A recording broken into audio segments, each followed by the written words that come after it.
Oh my God. You look like the 4th of July. It makes me want a hot dog real bad.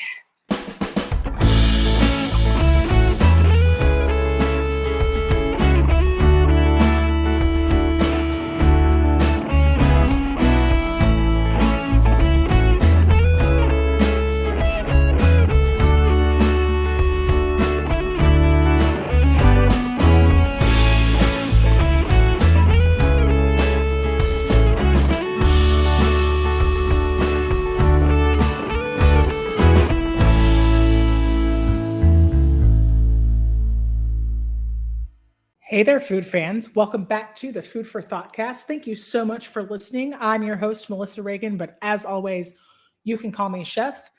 Very happy 4th of July to all of our listeners and happy birthday to the United States of America. I'm recording this on the 4th of July, but you are listening to it on Thursday, hopefully, or maybe you picked it up on a Friday or a Saturday. But once again, thanks so much for listening. I want to talk today about the history of 4th of July foods and food traditions and why we view some foods as more patriotic than others. I hope you'll find it interesting. So let's get down to business. The 4th of July started as a series of outdoor rallies that were politically themed before it actually became an official holiday.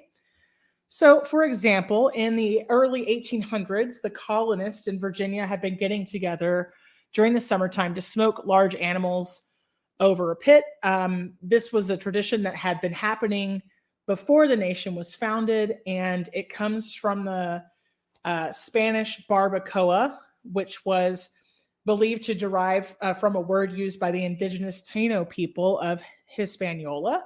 It described the actual wooden rack that they used for smoking meats over the fire, but from that, we got the word barbecue. In the early first half of the 19th century, political leaders from both parties at the time were staging these rallies to mark Independence Day, even though it wasn't official. So the idea was to draw crowds, and in order to have enough food to do that, they would have these massive barbecue events. Usually they would roast a whole pig or even an ox, which was popular at the time. In the 20th century, as the population of the United States changed from more rural to the city, and then suburbs became commonplace, the Independence Day type cookouts and these parties, they kind of changed from this public free-for-all into more of a family affair. So when World War II came around, or right between World War I and World War II, all the magazine advertising started to be directed toward families, and encouraging them to have their own backyard barbecues. And so it was really that advertising machine that caused, the backyard barbecue to even be a concept. It also helps that the charcoal grill was invented right at the beginning of the 20th century. So even before the Independence Day was an official holiday, you would find places and regions all around the country celebrating it with different kinds of food that they considered traditional and special for where they were. So this included things like turtle soup, early ancestors of apple pie, including like charlottes and tarts, and then even the hamburger. So during the early 19th century, German sailors would consume this. It was like a semi-cured slab of salted and really heavily spiced beef, kind of any cut of beef, but it was a slab. Today, it was like closer to what we would know as a steak. And so they originally called it the Hamburg steak. And what we know today as a hamburger really got its legs and started being part of the American ideal, right? Because we use the meat grinder to create the patties, and we also put it on bread. So it became the hamburger bun. Out of necessity, we needed something to hold on to it with, and we needed a name for it. And so that's what happened. During World War I, you would know hamburger patties better as their alternate names, Salisbury steak and even Liberty steaks, because people wanted to avoid associating this food with who they viewed as the enemy at the time, right? And then by the time World War II came around, Americans made it completely their own. It's the same thing with hot dogs. So hot dogs have come to be viewed as an extremely patriotic food. And originally, that kind of sausage, and specifically that kind of sausage with that kind of casing in the preparation, would have been known as a Frankfurter for the city of Frankfurt, Germany. But they changed the etymology because people had reservations, right, about calling them Frankfurters, because at the time we didn't have a great relationship with Germany. So now people call them hot dogs. So why do we like hot dogs and hamburgers so much? Well, apart from the government and advertising agencies encouraging Americans to take food matters into their own hands, and also as a part of, socializing with one another and boosting morale in the nation, and also, kind of the strategy, right, was to draw people together for these backyard barbecues without any political reasoning involved, right? But part of the reason why we really associate cookouts with patriotism or the 4th of July is that one of the most heavily taxed American items while America was still under the rule of the British, in other words, while we were colonists, right? One of the most heavily taxed items was food and then tea. And so several food historians are making the claim that because it was the first thing we could control after America became its own nation, we placed a lot of emphasis and importance on having this control of what we were eating and kind of it being this idea of freedom and liberty, right? And so, of course, we had the Boston Tea Party. So nothing is more patriotic, right, for instance, than drinking tea. On December 16th, 1773, patriots dumped tea into the Boston Harbor to protest being taxed without representation at the government level. So this is, of course, known as the Boston Tea Party. Back then, you basically had two options for tea. You had green and you had black. So green tea is typically consumed warm or hot at this time, right? And then black tea or orange pekoe, which is also another kind of black tea, is usually used today for iced tea. And so definitely became a patriotic beverage. We just didn't even know at the time, right? Part of the reason why the cookouts are so important is because we consider these celebrations of liberation. So if you're looking at British colonialism in the early 1600s, you kind of have to consider that during the 1600s and early 1700s, Britain wasn't interested in spending extra money to ship food to the colonies. And so without them interfering, the colonists were able to kind of have this free market, right? Like they were able to barter and create food items, create and sell foodstuffs and farm and also make money. That led to the ability for us to be able to govern ourselves later on. And then B, it just means a lot for personal freedom and liberty if you're able to eat or drink what you want when you want it. The next step for colonists at the time in trying to find their own identity as they began fighting for their independence was creating a national cuisine. So after the 7 Years' War, Britain kind of saw this opportunity to make extra money, and they started heavily taxing food and beverages. And the colonists felt like their identity was being taken away and they were being taxed without being fairly represented. And this was just one thing that was kind of the catalyst for the Revolutionary War. The food that we eat and the way that we make it, the ability to eat it when we want it and the way we want it came to represent these American ideals, right, of freedom and prosperity. And the way that we equate and connect the food that we eat with patriotism didn't just stop there.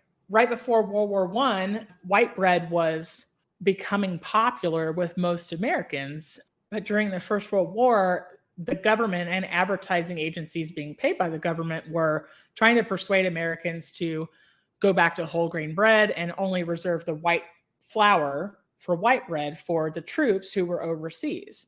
And so they spun it into this advertising campaign that because this was so special and highly sought after, that only the troops deserved it. They were starting to convince civilians at home during wartime that they could just add whole wheat or spelt or rye or cornmeal to their bread to bulk it up. It's kind of like when you make meatloaf and you add like oatmeal or cornflakes to it or rice to stretch it out. Whole grain or whole wheat bread was called things like war bread or victory bread. And so they were trying to make it more exciting and appealing to American civilians, and they were making them feel like they were contributing more toward the war effort. In 1918, there was even a prominent article in the Oregon Evening Herald that was trying to convince the readers that they were 15% more patriotic if they ate wheat bread. So I think this is pretty interesting. During World War I, American civilians were encouraged to start victory gardens. They were like these household gardens that the government would produce blueprints for so that you could make sure that there was more food available for the troops who were overseas, which obviously I'm not saying that it's not important. It's just that there's a spin placed on almost everything. Every story that we hear about our food and the information we get about our food has been spun and specifically written, advertised a very specific way that affects the mindset of most Americans. And this is all the way from, when we first became a country. And so in World War II, victory gardens were prominent again. And the same way that colonists would feel self-sufficient and like they were able to govern themselves, it kind of gave every American that feeling of pride that what they were doing was helping their country, and it just helped them view food in a different way. And it also helped ease the struggle of American families having to survive on food rations. So really, you start to see this theme throughout history that food and the control of where it comes from, ways that we approach it, the things that we do with it, and that social aspect of being able to gather together to eat and to share food, especially during the times of struggle, right? And during times of scarcity, poverty, and war times, it means so much more to us than just having something to eat. It really creates this feeling that we have a right? Like that we have this responsibility and we have this social connection. Like it's a common ground for all of us. So really in modern day, foods that we eat on the 4th of July are meant to embody this American ideology of community and freedom. Like food becomes this common ground between all of us that is a chance for us to support one another. It's this deep-seated need, I feel, that we have to kind of pull our resources together, include everybody. And we use it as a symbol of freedom or personal choice. Because while we might disagree on a lot of things, I think that we can always agree that we enjoy getting together and breaking bread and eating together. It just shows us that we're not alone. No matter if we have different ideas, different political opinions, we come from different backgrounds. I think it's this great opportunity for us to be united. And I think the 4th of July is a really great chance to do that.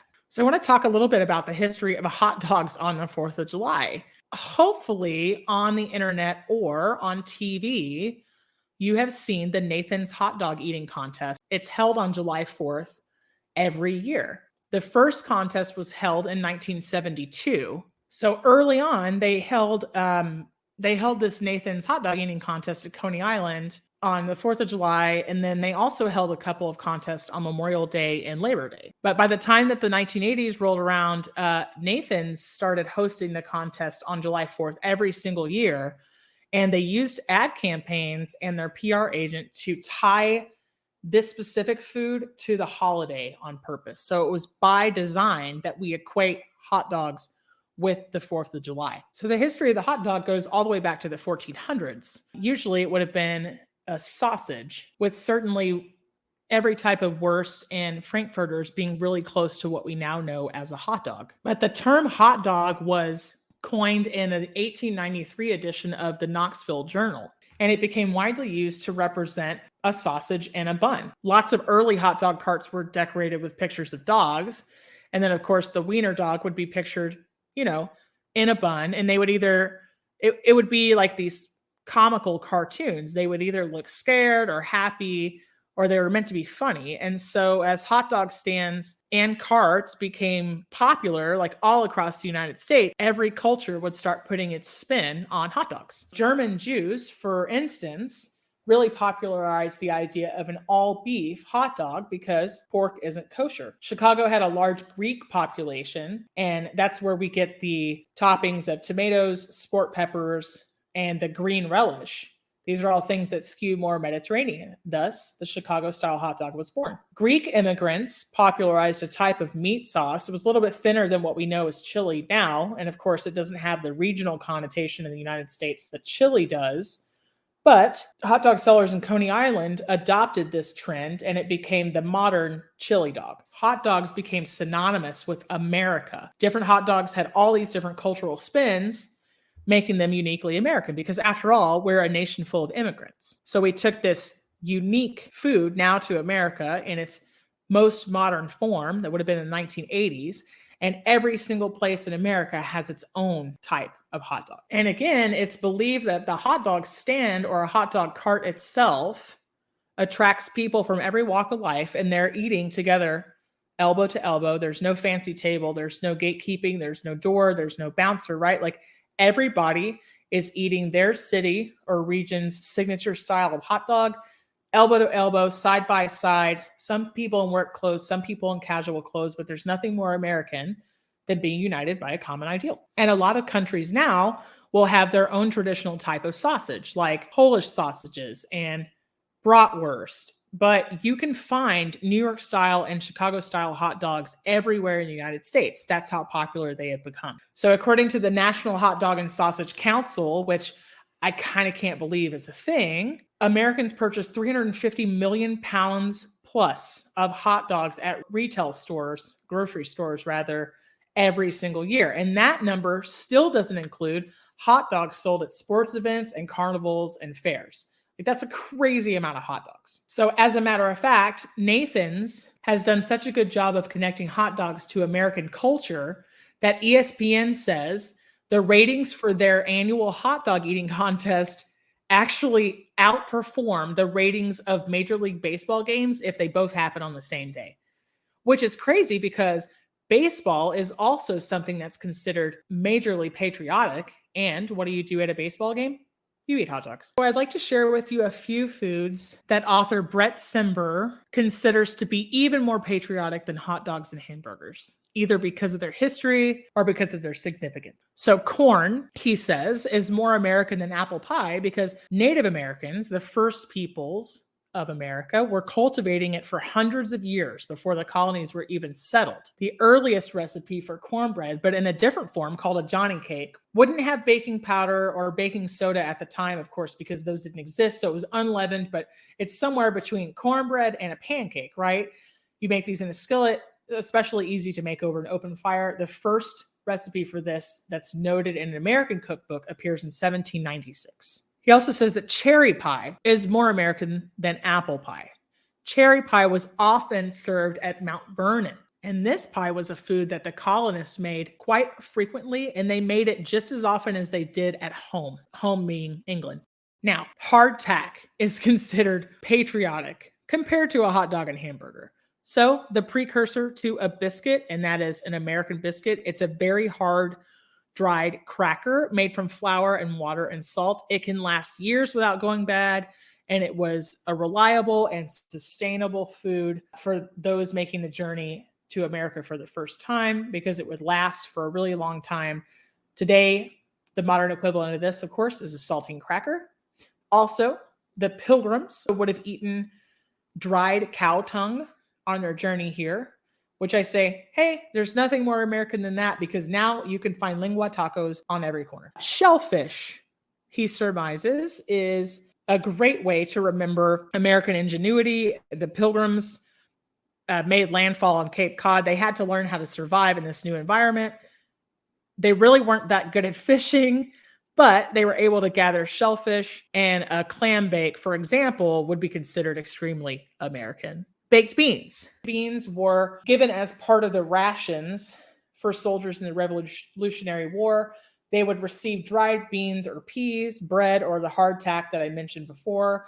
They would get a certain amount of beer or rum to last them, and then they would also get beef or pork. Well, typically that beef or pork was preserved by salting. So we still have salt pork today. It's like the early predecessor to what we now know as bacon, but you can still use it in the form known as salt pork. There's also salted beef. Baked beans would have been a really familiar dish to Revolutionary War soldiers because in New England, the colonists would make these baked beans on a Saturday and they would keep it in the oven nice and low. They would cook it in a clay pot until Sunday and they would eat it for dinner on Sunday since no cooking was allowed on the Sabbath. Today, you'll find all sorts of variations. They could include ground hamburger, mustard, brown sugar, bacon, and you can use navy beans or you can use pork and beans. So there's another patriotic food that would have started with the meeting of the Continental Congress, and this was called pepper pot. The members of the Continental Congress would often go to a restaurant in Philadelphia called City Tavern.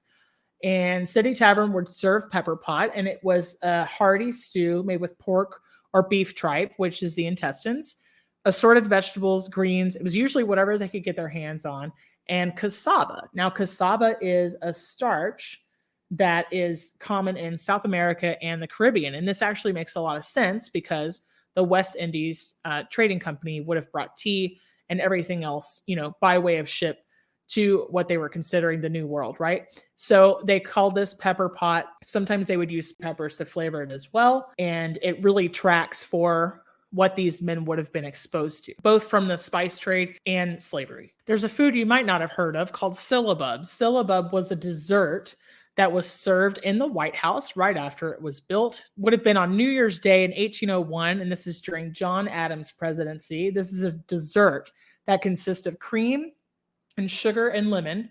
You already have me there. It's whipped until it has stiff peaks, and then it's folded together with wine. So like a really interesting, this would be related to a different version, right? A little bit creamier version of a French dessert called Savillon, which is fortified wine, egg yolks, and sugar cooked over a double boiler and whipped together.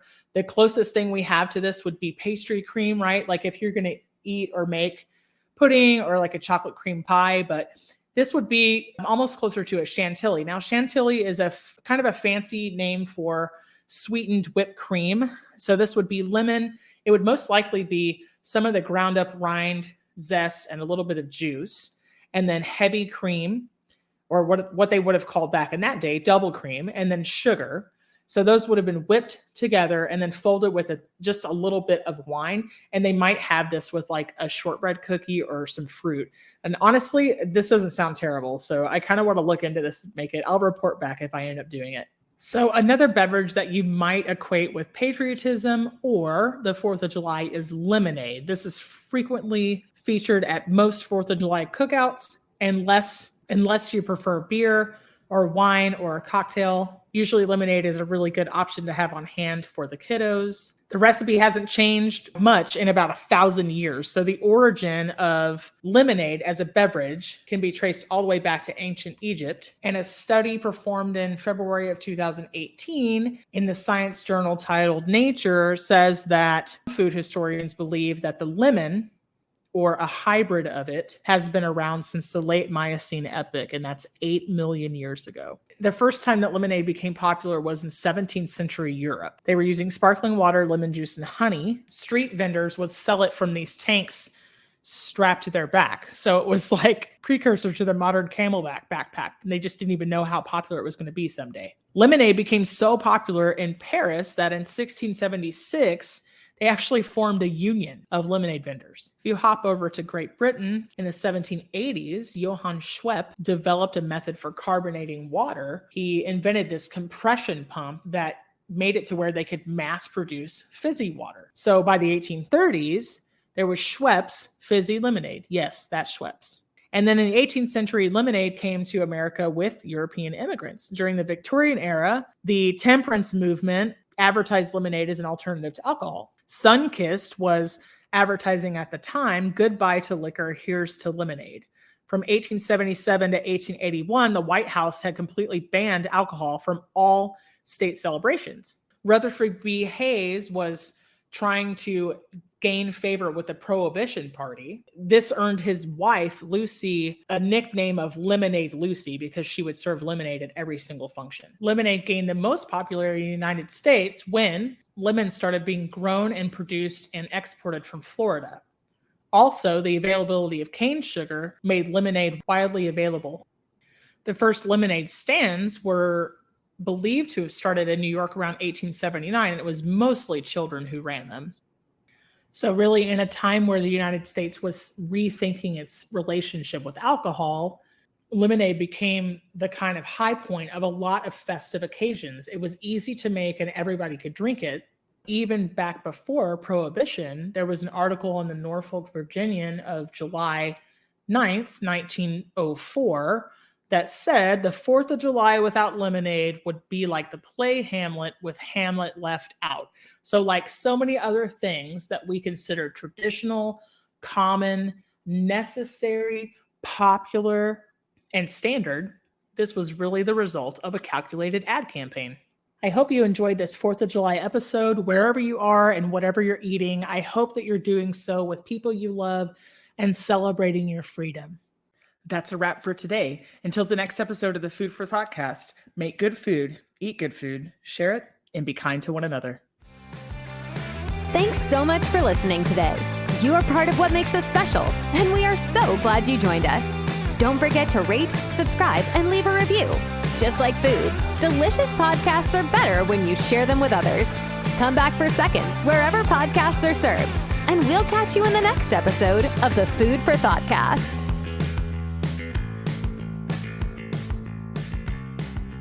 You can find us on Facebook and Instagram at the Food for ThoughtCast or at www.foodforthoughtcast.com, where you can link to all podcast players, or you can send us an email at foodforthoughtcmc@gmail.com.